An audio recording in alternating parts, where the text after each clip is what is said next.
बुझाए, ठंडक लाए, सबको भाए जीरा सिप। MTH का जलजीरा जीरा सिप। जीरा सिप, असली रिफ्रेशिंग, असली स्वाद, असली मजा। MTH।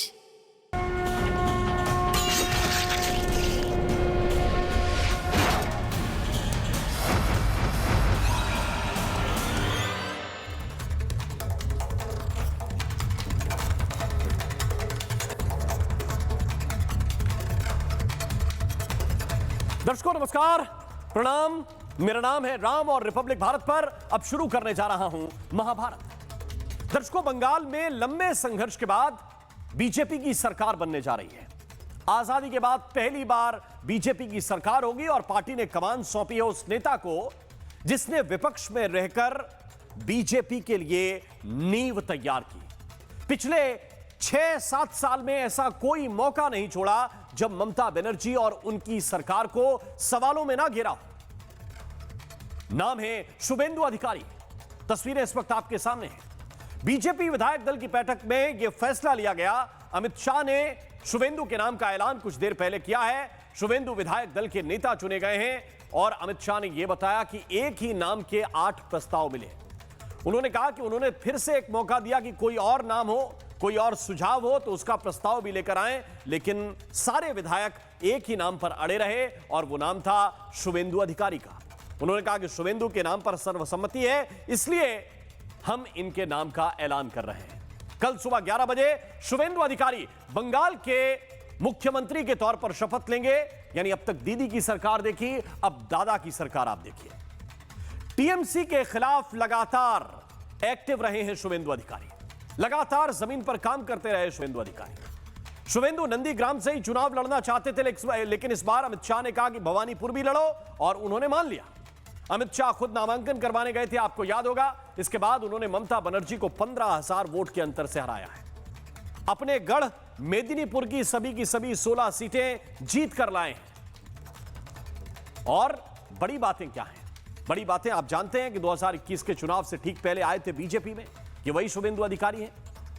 ये वही शुभेंदु अधिकारी हैं जो 2021 के चुनाव में नंदीग्राम सीट पर ममता बनर्जी को हरा चुके हैं और फिर नेता प्रतिपक्ष के तौर पर उनका कार्यकाल सबके सामने रहा है और उनकी कार्य की शैली भी सबके सामने रही है, किस तरह से वो राजनीति करते आए हैं। लेकिन ये जीत जो बंगाल के अंदर बीजेपी ने पाई है, यह सामान्य जीत नहीं है और इसी बात को अमित शाह दोहरा रहे थे अपने भाषण में। उन्होंने उन कार्यकर्ताओं को याद किया जिन 321 कार्यकर्ताओं ने राजनीतिक रंजिश में अपनी जान गंवाई है, राजनीतिक हिंसा में अपनी जान गंवाई है। और दूसरी तरफ अमित शाह निशाना भी साध रहे हैं उन लोगों के ऊपर जो ईवीएम पर सवाल उठाते हैं, जो चुनाव की प्रणाली पर सवाल उठाते हैं, फिर एसआईआर पर सवाल उठाते हैं, फिर वोट चोरी का एक नया नैरेटिव गढ़ते हैं। लेकिन असल में दिक्कत कहां है? असल में दिक्कत उनके विश्वास को लेकर है। इस वक्त की सिचुएशन को आप देखेंगे, अखिलेश यादव जिस तरह की बयानबाजी कर रहे हैं, जिस तरह के ट्वीट कर रहे हैं, वो कह रहे हैं कि हम किसी को बीच मझधार में छोड़ने वाले नहीं हैं। हमारे ऊपर निशाना केवल बीजेपी का ही नहीं है, कई और लोगों के भी निशाने हैं। जिस तरह से डीएमके ने आज एक चिट्ठी जारी करते हुए कहा कि हमारी सिटिंग अरेंजमेंट बदल दी जाए, बहुत सारी चीजें। और इसी को लेकर अमित शाह ने कहा कि जो बहाना ढूंढ रहे हैं, उन्होंने कहा कि बहाने ढूंढने वाले विजय का यश प्राप्त नहीं कर सकते। सवाल यही है कि इस हार से विपक्ष सबक लेगा या फिर नए बहानों की तलाश में जुट जाएगा, क्योंकि एक राज्य नहीं है बंगाल। आप यहां बहाने ढूंढ सकते हैं, फिर आपको असम का जवाब देना पड़ेगा, बाकी राज्यों का जवाब देना पड़ेगा। जहां पर बीजेपी फाइट में ही नहीं है, वहां तो कम से कम आप जीत कर आ सकते हैं। भाई वहां तो कोई वोट चोरी नहीं हो रही। बीजेपी जहां शून्य पर पड़ी हुई है, बंगाल में भी शून्य पर पड़ी हुई थी। आप दीदी को हटाने का काम क्यों नहीं कर पाए? सवाल बहुत सारे हैं, इसी को लेकर चर्चा करूंगा, लेकिन पहले एक रिपोर्ट आपको दिखाता हूं। चारिदिके खुशिर हवा आनंद सत्ता पाल्टेছে এইবার এলো বিজেপি সরকার पाल्टेছে এইবার এলো বিজেপি সরকার। लगभग 8 प्रस्ताव और समर्थन प्राप्त हुए हैं और सभी प्रस्ताव और समर्थन एक ही नाम के मिले। इसलिए मैं श्री शुभेंदु अधिकारी जी को पश्चिम बंगाल विधानमंडल दल के नेता के रूप में निर्वाचित घोषित करता हूँ। आज़ादी के बाद 47 साल के बाद पहली बार कोई हिंदू हृदय सम्राट बनने वाला है सीएम। इतना दिन तक था धर्मनिरपेक्ष के आड़ में मुस्लिम तुष्टीकरण करते गया है और बंगाल को पाकिस्तान का जो हाल है ऐसे बना दिया गया था और उससे मुक्ति मिलेगा बंगाल के जनता को। भारतीय जनता पार्टी का वादा है बंगाल की जनता को, न केवल बंगाल, पूरे देश भर से हम एक एक घुसपैठियों को चुन चुन कर निकालेंगे और देश को घुसपैठिया मुक्त करेंगे। हमें कुछ नहीं बोलना है, जनता जनार्दन को आंसर दे दिया है। ममता जितना भी अपना गोदी पकड़ के रखे, सरकार हम लोग बनाएंगे। बंगाल का विजय अनेक दृष्टिकोण बहुत महत्वपूर्ण है। 100 साल की वैचारिक यात्रा के बाद गंगोत्री से गंगा सागर तक हर जगह पर आज भारतीय जनता पार्टी की सरकार बनी है। मैं इस विश्वास के साथ वापस जा रहा हूं कि 4 मई के नतीजों के बाद बीजेपी के शपथ ग्रहण समारोह में मुझे आना ही है। और आइए चर्चा की शुरुआत करते हैं। कुछ खास मेहमान इस वक्त मेरे साथ जुड़े हुए। रोहन गुप्ता जी मेरे साथ हैं, प्रवक्ता हैं भारतीय जनता पार्टी के। अवनीश अवस्थी जी जाने माने राजनीतिक विश्लेषक हैं। मेरे साथ इस वक्त भुवन जोशी समाजवादी पार्टी के प्रवक्ता, जगदीश शर्मा कांग्रेस पार्टी के लीडर इस वक्त मेरे साथ जुड़े हुए हैं। लेकिन सबसे पहले मैं रोहन गुप्ता आपके पास आना चाहता हूं। जो उम्मीदें थी उन उम्मीदों के तहत ही यह निर्णय हुआ है। जो बंगाल की जनता का मैंडेट है भवानीपुर का, उससे पहले नंदीग्राम का, उसी के तहत यह निर्णय हुआ है। लेकिन मैं एक बात आपसे जो आज समझना चाहता हूं कि दायित्व बहुत हैं जिनके बारे में गृह मंत्री अमित शाह भी कह रहे थे कि जिस तरह सुनार बांग्ला की बात हमने कही है उसको करके दिखाना है, उसको जमीन पर उतारना है। लेकिन दूसरी तरफ आप यह भी देख रहे होंगे कि एक नैरेटिव यह गढ़ा जा रहा है कि यह जीत नहीं है, यह जीत तो दरअसल छीनी हुई जीत है। रोहन जी क्या कहेंगे आप? देखिए राममोहन जी, आई थिंक आज अमित शाह जी ने सारी चीजों को बहुत ज्यादा क्लियर कर दिया और आज उनके लेवल से जिस प्रकार की एक प्रतिबद्धता पश्चिम बंगाल की जनता के लिए दिखाई गई, मुझे लगता है कि जो भारतीय जनता पार्टी का जो विजन है वो दिखाता है कि टाइमबद्ध तरीके से हम हमारे वादे कैसे पूरे करेंगे। 2-3 महत्वपूर्ण उन्होंने बातें कही कि भाई ये सिर्फ एक राज्य का चुनाव जीतने की बात नहीं थी, ये राष्ट्रीय सुरक्षा में बहुत बड़ा छिद्र था, उसको भरने की काम है। ये भी मुझे लगता है बहुत बड़ा स्टेटमेंट है। उसके बाद उन्होंने दूसरी पार्टियों को नसीहत भी, आप कब तक आत्ममंथन नहीं करेंगे और दूसरे पे उंगली उठाते रहेंगे। हर बार आप सिस्टम पे उंगली उठाएंगे, हर बार आप संवैधानिक संस्थाओं की बात करेंगे। इसका मतलब आपको जनता के पल्स के बारे में कुछ मालूम ही नहीं है। इसका मतलब आपका नैरेटिव है जो कंप्लीटली गलत हो चुका है। इसका मतलब आप जो इंडी गठबंधन बनाए थे उसी साथी दलों के साथ आपने जिस प्रकार से कहा कि ये तो सांप्रदायिकता एजेंडा चलाते हैं, इसका मतलब आपकी कोई विचारधारा की एकता नहीं है। कहीं ना कहीं जैसे डीएमके के साथ आप खड़े रहे, उनको भाई बोल रहे थे, जैसे ही चुनाव का परिणाम आया आप अपने पल्ला बदल दिया। तो मुझे लगता है कि काफी चीजें हैं जहां पे ऑपोजिशन पार्टी को भी समझना पड़ेगा कि समय आत्ममंथन का सिर्फ सिस्टम से उंगली उठाने से, सवाल उठाने से आपके जो बचे खुचे वोट है वो भी आपको नहीं मिलेंगे। जनता वोट क्यों देगी आपको? अगर आपको हर चीज में सवाल उठाना है, जो आपका नैरेटिव बिहार में ऑलरेडी फेल हो चुका, उसी नैरेटिव के सहारे आप चुनाव करेंगे, इसका मतलब जनता जानती है कि ना मुद्दों में आपके दम है, ना आपकी बातों में दम है, ना आपके भाषणों में दम है, ना आपके नेताओं में दम है। तो मुझे लगता है कि क्यों एक तरफ जी सवाल बहुत सीधा है। अमित शाह भी आज कह रहे थे कि भाई जिन राज्यों में हम एक्टिव नहीं रहे या हम कमजोर अभी भी हैं, वहां क्यों नहीं आप पावर में आ जाते, वहां क्यों नहीं अपने दम पे सरकार बना लेते। बंगाल भी ऐसे ही राज्य था जहां पहले हम 0 पर पड़े थे, फिर 77 पे आए, अब 207 है। जगदीश जी देखिए राम भाई, भारत के गृह मंत्री की जितनी भी उलूल जुलूल बातें थी आधा घंटा मैंने सुनी। मैं डिबेट में बैठा था, डिबेट ही नहीं हुई। एक बार भी उनके फूटे मुंह से नहीं निकला कि 1 लाख लोगों को नौकरी देंगे, वो 3000 महिलाओं के खाते में डाले, एक बार नहीं बोले। मुझे तो डर था कि 2-4 दिन बाद जुमला ना बोल दें। अरे भाई इन पे कौन विश्वास करेगा? अभी समय आने दिए, देखिए मुझे तो डर है। ये कह रहे हम वो घुसपैठिए भगा देंगे, घुसपैठिए बुलाए नहीं कहते, कितने भगा देंगे देख लेंगे। अम्मी बैठे हैं, कहीं ना कहीं मणिपुर बंगाल को ना बना दे, डर तो ये सता रहा है। बंगाल की जनता इन पर भरोसा नहीं कर रही है। चुनाव तो जैसे जीता है आपको भी पता है, मुझे भी पता है, जनता की वोट से नहीं जीता है। चोरी की वोट से तो यहाँ भी जीतेंगे, पंजाब भी जीतेंगे और उत्तर प्रदेश भी जीतेंगे। इनका धंधा बन गया है। अरे भाई हिंदुस्तान के लोग जगदीश जी ये है, दिक्कत जगदीश जी ये है, नहीं आपको दिक्कत ये है, मैं फिर पूछ रहा हूं जिस सवाल से आपको दो चार होना चाहिए। अगर आपका ये कहना है कि भाई बीजेपी आपके साथ बेईमानी कर रही थी, जहां बीजेपी के 2% वोट आ रहे हैं, जहां बीजेपी के 5% वोट आ रहे हैं, इनको तो राहुल गांधी क्या कर रहे हैं उसकी चिंता है, ममता जी क्या करेंगी उसकी चिंता है। अरे भाई जिस मैंडेट से चोरी से आपने बंगाल को जीत लिया उसके बारे में भी बताओ कि 1 लाख नौकरी दोगे या नहीं दोगे, 3000 अकाउंट में डालोगे नहीं डालोगे, या दिल्ली की तरह जुमला बता के चल दोगे। अवनीजेश अवस्थी, मुझे लग रहा है कि ये मंथन के मोड में नहीं जाने वाले। इनको जितने बचे हुए हैं इक्का दुक्का स्टेट, वो भी उनको लग रहा है कि इसी तरह से वो या तो बीजेपी या कोई दूसरा दल, जैसे कि वहां टीवी के आगे हमारा नुकसान नहीं हुआ, वो टीवी के आगे फुल स्विंग के साथ। तो जहां बीजेपी को लोग पसंद नहीं कर रहे हैं वहां पे टीवी के को पसंद कर लेंगे, लेकिन हम कांग्रेस की तरफ नहीं जाएंगे। जनता ये डिसाइड कर चुकी है। राम मोहन जी आप एक बात बताइए, कांग्रेस की वो कौन से राज्य की सरकार है जो 2014 के पश्चात रिपीट हुई हो? राजस्थान हारे, छत्तीसगढ़ हारे, हिमाचल में जो इन्होंने वादा किया था वो ओल्ड पेंशन स्कीम का वो इन्होंने पूरा। भाई मैं राम मोहन जी मैं तो ऐसे बहस करता नहीं ना। सुनिए जगदीश जी, 1 मिनट प्लीज, मैं ऐसे बहस नहीं करता। अभी कम से कम 20 सेकंड तो किसी वक्ता को बोलने दीजिए। जगदीश जी इतना क्यों फड़फड़ा रहे हैं? मतलब क्या है, जीत के थोड़ी आए, जनता ने रिजेक्ट किया है, प्लीज सुन लीजिए। अरे 20-30 सेकंड तो सुन लीजिए। अभी कोई आपत्तिजनक उन्होंने बात कही जो बीच में आप बोल रहे हैं। अभी उन्होंने क्या कहा भाई? अभी क्या कहा अवनीजेश जी ने? अभी कोई बात ऐसी बोली जिसमें आपको कोई कड़वाहट लगे तो आप काउंटर करने लगे? एटलीस्ट सुन तो लीजिए, किसी वक्ता को अपनी बात कहने दीजिए। जीत पाएंगे जी। अरे भाई ईवीएम से थोड़ी राम मोहन जी, अवनीजेश जी, सिर्फ अवनीजेश जी। राम मोहन जी बात बड़ी साफ सी है, बड़ी साफ सी बात है कि जितने भूमाफिया हैं, जितने लोगों ने सरकारी संपत्ति पर कब्जा किया हुआ है, चाहे बंगाल हो, उत्तर प्रदेश हो, मध्य प्रदेश हो या दिल्ली हो, वहां से उनको हटाना ही हटाना है।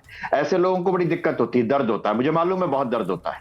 डिमोनेटाइजेशन पे भी इसी तरह दर्द हुआ था, उन्हीं लोगों को दर्द हुआ था जो आज तक चल रहा है। पाकिस्तान की इकोनॉमी का क्या हाल हुआ डिमोनेटाइजेशन के बाद, ये सबको मालूम है। राम मोहन जी बात बड़ी साफ सी है कि कितने सालों से कितने राज्यों में कांग्रेस का मुख्यमंत्री या सरकार नहीं रही, आज बड़े तफसील से बता दिया है। 2014 से पहले से नहीं है, 40 साल से 50 साल से अलग अलग राज्यों में सरकार नहीं है कांग्रेस की, वहां तब वोट चोरी का मसला नहीं था। एक ये बात मैं आपको फिर बता दूं राम मोहन जी, ये अंतरराष्ट्रीय स्तर पर भारतीय लोकतंत्र की जो निष्ठा है, भारतीय लोकतंत्र की जो प्रतिष्ठा है, उस प्रतिष्ठा को ठेस पहुंचाने के अंतरराष्ट्रीय षड्यंत्र के तहत काम किया जा रहा है। इसमें कोई राय नहीं। इसलिए इनके कांग्रेसियों के मुंह से बार बार निकलता है नेपाल बन जाएगा, बांग्लादेश बन जाएगा, श्रीलंका बन जाएगा, इसीलिए निकलता है ये। लेकिन बात यह है कि भारत की जनता, भारत का युवा आज भजन क्लब में मस्त है। आज भारत की जनता और भारत का युवा, उससे पूछो कि किससे उम्मीद है तो वो सिर्फ एक ही नाम बताता है, नरेंद्र मोदी की सरकार से मुझे उम्मीद है। और न सिर्फ भारत की जनता, आप पाकिस्तान के चैनल और बांग्लादेश के समाजवादी पार्टी के प्रवक्ता, बांग्लादेश की जनता और पाकिस्तान की जनता भी कहती है। बड़ी खबर बता दो, कुछ देर के बाद, तकरीबन 15 से 20 मिनट के बाद राज्यपाल से मिलने के लिए अधिकारी पहुंचने वाले हैं। जो समय निर्धारित हुआ है वो शाम को 6:30 बजे का है और 6:30 बजे राज्यपाल से मिलेंगे शुभेंदु अधिकारी। विधायकों का समर्थन पत्र अपने साथ लेकर जाएंगे, सभी विधायकों का समर्थन दिखाएंगे, वहां पर अपनी सरकार बनाने का दावा पेश करेंगे। थोड़ी देर में राज्यपाल से मिलेंगे, तकरीबन 6:30 बजे के आसपास। वो तस्वीरें मैं आपको दिखाऊंगा। ये बड़ा अपडेट इस वक्त मिल रहा है, यानी कि सरकार बनाने का दावा पेश करने के लिए जा रहे हैं शुभेंदु अधिकारी और मुख्यमंत्री वो होंगे, इस बात का ऐलान अमित शाह ने कर दिया है। अब भुवन जोशी जी, मुझे लग रहा है कि अखिलेश यादव भी राहुल गांधी से नाराज है। कल भी उन्होंने कहा कि बीजेपी तो ठीक है, टारगेट कर ही रही है, कुछ और लोगों के निशाने पर भी है। आज भी एक ट्वीट करके वो बोल रहे हैं कि भाई हम ऐसा नहीं है कि किसी का साथ बीच में छोड़ दें। देखिए, इस देश में माननीय अखिलेश यादव जी ने गठबंधन धर्म निभाने की एक मिसाल कायम करी है और हम अपने पुराने साथियों को छोड़ते नहीं है। जब भी हमारे साथी कष्ट में होते हैं, माननीय अखिलेश यादव जी वहां पर होते हैं। इंडिया गठबंधन में अगर कोई नेता है जो गठबंधन धर्म को निभाना जानते हैं, वो माननीय अखिलेश यादव जी है। लेकिन आपके चैनल में मैं अभी भारतीय जनता पार्टी के प्रवक्ता साथी को साथ जहां तक समझ रहा हूं, ये क्योंकि मैं लेट जोड़ा, तो ये अभी बोल रहे थे कि आज का जो युवा है वो क्लब में शामिल हो गया है, भक्ति से इनका तात्पर्य था। मैं कहना चाहता हूं इस देश का युवा अगर किसी क्लब में शामिल होना चाहता है तो वो क्लब है रोजगार क्लब, जिसमें भारतीय जनता पार्टी बात नहीं कर पाएगी, क्योंकि परीक्षा लीक करने का उत्तर प्रदेश में इन्होंने रिकॉर्ड बनाने का काम करा है। ये लोग बात नहीं करेंगे। हमारे जिस राज्य में हारी है टीएमसी, उसमें मुद्दा रोजगार नहीं था क्या लोगों के सामने? ये 207 सीटें दी हैं जनता ने, इसी बात का तो विरोध है कि रोजगार नहीं मिल पा रहा है। मैं आपको बहुत जिम्मेदारी से बताता हूं, एक आपका बड़ा चैनल है, बहुत जिम्मेदारी से बताना चाहता हूं। ये जब चुनाव का जब इतिहास लिखा जाएगा तो ये लिखा जाएगा कि एक नारी को हराने के लिए भारतीय जनता पार्टी ने अपने वैध और अवैध सारे संसाधन लगाकर वहां पर सत्ता का चीरहरण करा है।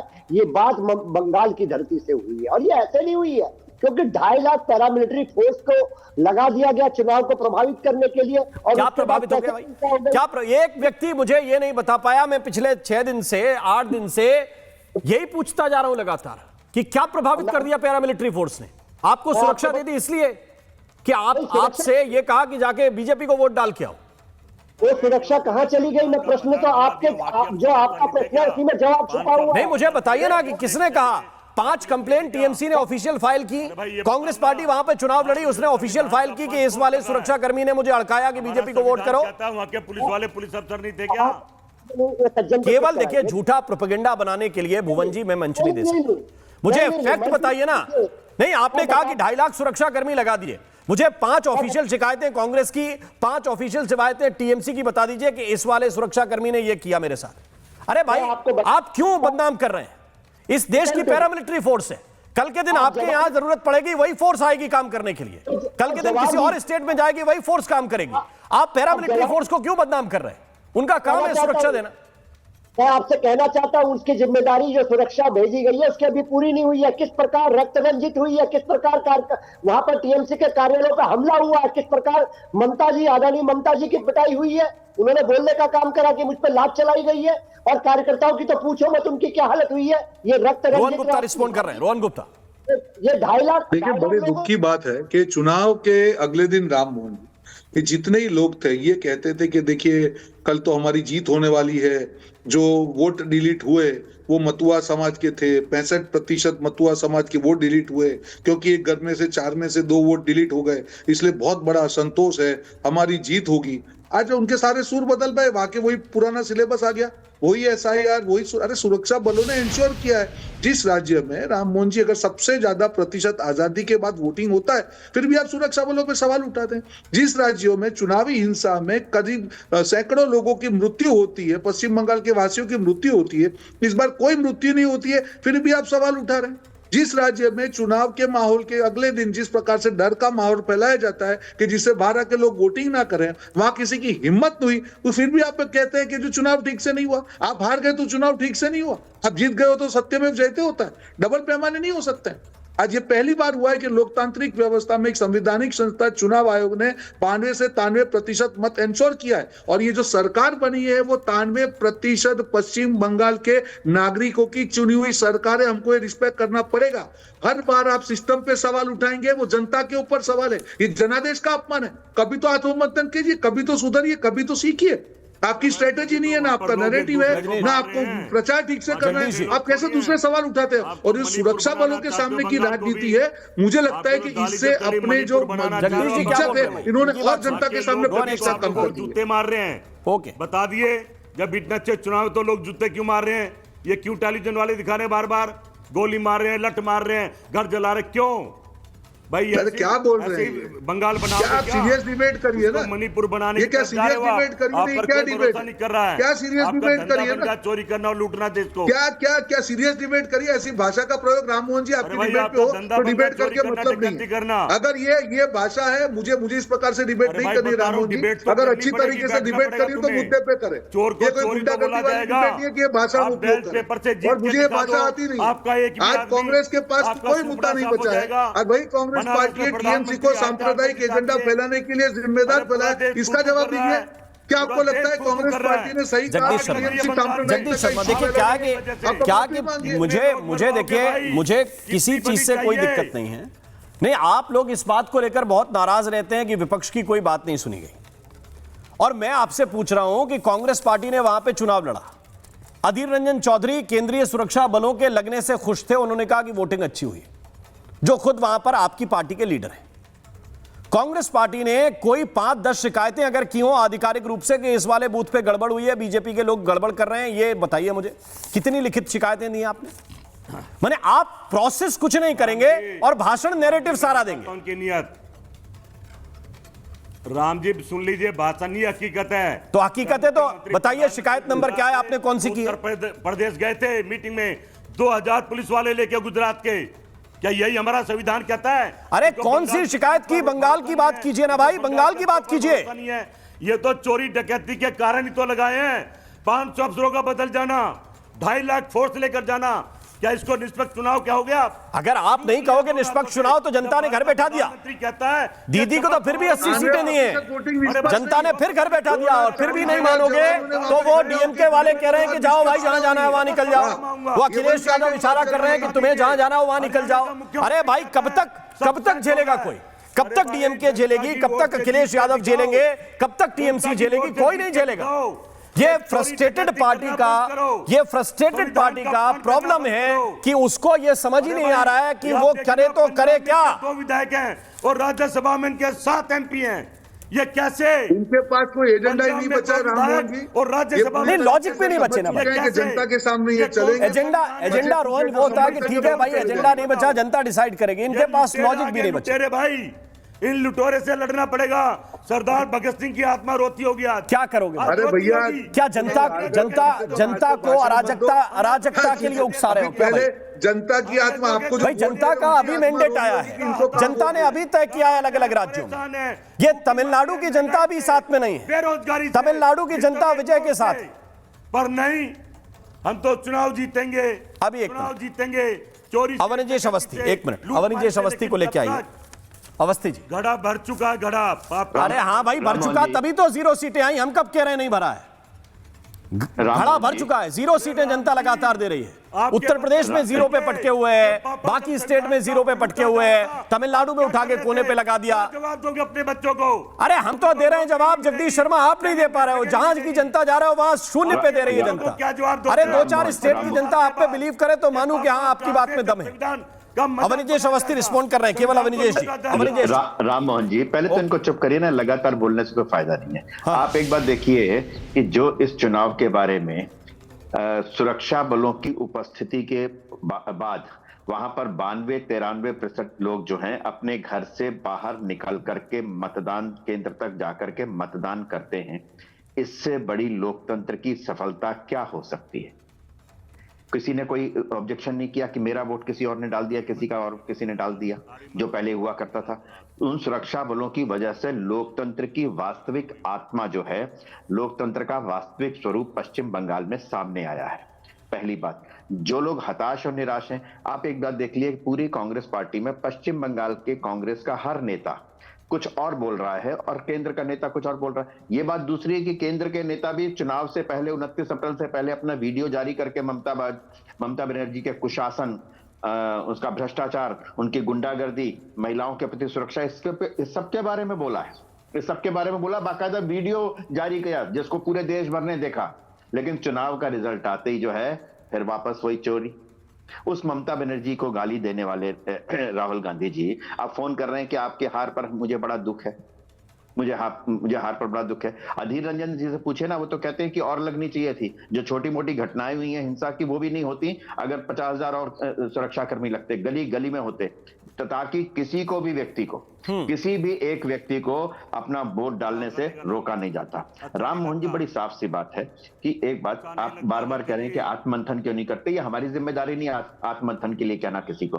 राजनीतिक पार्टी उनकी अपनी जिम्मेदारी करें ना करें, नहीं करेंगे तो जो हाल है उनका वो और बुरा होगा, करेंगे तो बहुत अच्छा होगा, ये उनकी मर्जी है, ये हमारी जिम्मेदारी नहीं। बहुत बार लोग कहते हैं विपक्ष बड़ा मजबूत हो, अरे ये विपक्ष को सोचना चाहिए ना कि मजबूत होना चाहिए, ये हमारी जिम्मेदारी थोड़ना है। विपक्ष अच्छा काम करेगा तो इस देश की जनता अगर वहां पे टीडीके को जिताती है, हिमाचल में कांग्रेस को जिताती है, तेलंगाना में जिताती है, केरल में अभी यूडीएफ को जिताती है, जिताया नहीं क्या? अगर जहां पे विपक्षी दलों ने जिस तरीके का काम किया है, वहां पे उसी विपक्षी दल को लोगों ने मत दिया अपना। इसलिए ये जो फेक नैरेटिव चलाने की जो थी वो अब बंद हो चुकी है। आप इनकी बॉडी लैंग्वेज से देख लीजिए, जितने हताश हैं निराश जोशी जी और जगदीश शर्मा जी दिखाई दे रहे हैं, समझ में आ रहा है कि वो आप देख सकते हैं कि उनकी वो केवल एक ही नैरेटिव गढ़ने में लगे हुए हैं। पिछले 2-3 चुनावों से लगातार एक ही नैरेटिव गढ़ रहे हैं कि ये देखिए ये छल हो गया, ये धोखा हो गया। एहतेशामुल हक टीएमसी के लीडर इस वक्त मेरे साथ जुड़े हुए हैं। एहतेशामुल जी, मुझे एक बात बताइए, शुभेंदु अधिकारी अब कल सुबह से बंगाल के नए मुख्यमंत्री होंगे। ये जो भगवा लहर वहां पे चली, उसका परिणाम यह है कि शुभेंदु के हाथ में ही कमान गई है, किसी और नेता को नहीं चुना गया। अब आपको क्या लग रहा है, अब आपको क्या लग रहा है कि अब ठीक हो जाएंगी चीजें बंगाल के अंदर? क्या आपको लग रहा है कि नहीं वो बहुत गड़बड़ हो गया, सीटें हार गए तो सीटें छीन ली गई, चुरा ली गई? क्या है आपका नैरेटिव? भी वही है जो राहुल गांधी का है? देखिए राम मोहन जी, ये तो स्पष्ट रूप से मैं फिर से दोबारा कहना चाह रहा हूँ, जिस हिसाब से हमारी पश्चिम बंगाल की सरकार, हमारी नेत्री ममता बनर्जी का 100 सीट की लूट हुई है। ये तो मैं स्पष्ट रूप से मैं कल भी कहा था, परसों भी कहा था, मैं फिर से कह रहा हूँ। लेकिन अब जिस हिसाब से लूट करके सरकार बनाए हैं, अब ये तो डायरेक्ट समझ लीजिए कि जनता का जनादेश द्वारा नहीं है, ये तो ईवीएम और समझ लीजिए चुनाव आयोग द्वारा तोहफा में मिला है भारतीय जनता पार्टी। तो पिछली बार जो आपने 2021 जीता था, उसमें आपने ईवीएम सेट कर रखी थी, क्या था? ईवीएम हमने सेट नहीं रखी थी। फिर मैं कभी ईवीएम सेट नहीं रखा था, बट लेकिन क्या है कि जिस हिसाब से चुनाव आयोग तो ईवीएम की गलती है? नहीं, इस तरह की बात नहीं है। किस तरह की बात है मुझे बताइए। आप 10 सीटों की कौन कौन सी 10 सीटें सुप्रीम कोर्ट में लेके जा रहे हैं कि इन पे रिकाउंटिंग करा लो या ईवीएम चेक करा लो या वीवीपैट से मिलान करा लो?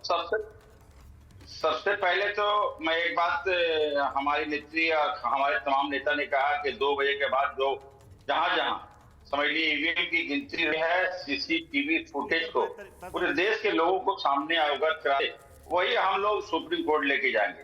और दूध का दूध, पानी का पानी होगा। हमारा देश का जनता वो साफ देख लेंगे कि भाई क्या हुआ है क्या नहीं हुआ। रोहन जी, इसलिए जी कि जिस हिसाब से इन सबके बीच एक बड़ी जानकारी दर्शकों के लिए बता दूं कि शुभेंदु अधिकारी राज्यपाल से मिलने के लिए लोक भवन के लिए निकल गए हैं। अब से कुछ ही देर पहले, कुछ देर में वो लोक भवन पहुंचने वाले हैं। राज्यपाल के सामने अपनी सरकार बनाने का दावा पेश करने जा रहे हैं। रोहन रिस्पॉन्ड करेंगे। रोहन जी, देखिए, मैं सिर्फ ये कह रहा हूँ रामू, जब जो आपकी चर्चा शुरू हुई है, चुनाव खत्म हो गया, परिणाम आ गए, जनता ने जनादेश दे दिया, आपके स्क्रीन पे दिख रहा है कि कल शपथ विधि हो जाएगी। विपक्ष को अब पुराने मुद्दे बात करके कोई मतलब नहीं है। सब देश की जनता के सामने है कि अगर 93% मतदारों ने वोट किया है और फिर सरकार आई है और एक एक बूथ पर फॉर्म 17C इनके जो एजेंट हैं वो निकल के आते हैं, उसका जुड़ाव होता है, फाइनली जो आउटकम आता है और हर उम्मीदवार के पास राम मोहन जी का अधिकार होता है कि जो 200 बूथ में से 5% बूथ में ईवीएम की जो स्लिप आती है उसका मिलान वोट के करे। सबने किया, सारे कैंडिडेट ने वो किया। उसके बाद भी आप सवाल उठाएंगे तो जनता क्यों भरोसा करेगी? ऐसा तो है नहीं कि 100% वोट बीजेपी को मिल गए। जो 2-5 आज टीएमसी को भी 41% वोट मिले। क्या सत्ता में रहना क्या उनका विशेषाधिकार है? 10 साल के बाद अगर जनता ने तय किया कि हमको परिवर्तन लाना है तो क्यों विपक्ष का स्वीकार नहीं कर सकती? क्यों पश्चिम ममता बनर्जी को रिजाइन करने में भी प्रॉब्लम हुई? क्या आपको लगता है कि ये प्रकार के व्यवहार से जो उनके बच्चे कुचे जो 41% वोट है उनको भी नहीं लगेगा कि इनको वोट क्यों दिया जाए? हार जीत लगी रहती है चुनाव में, आप उसको खेल दीजिए, स्वीकार करिए। वही एसआईआर केरल में अच्छा हो गया, वही एसआईआर तमिलनाडु में अच्छा हो गया, वही एसआईआर यहाँ पे बुरा हो गया।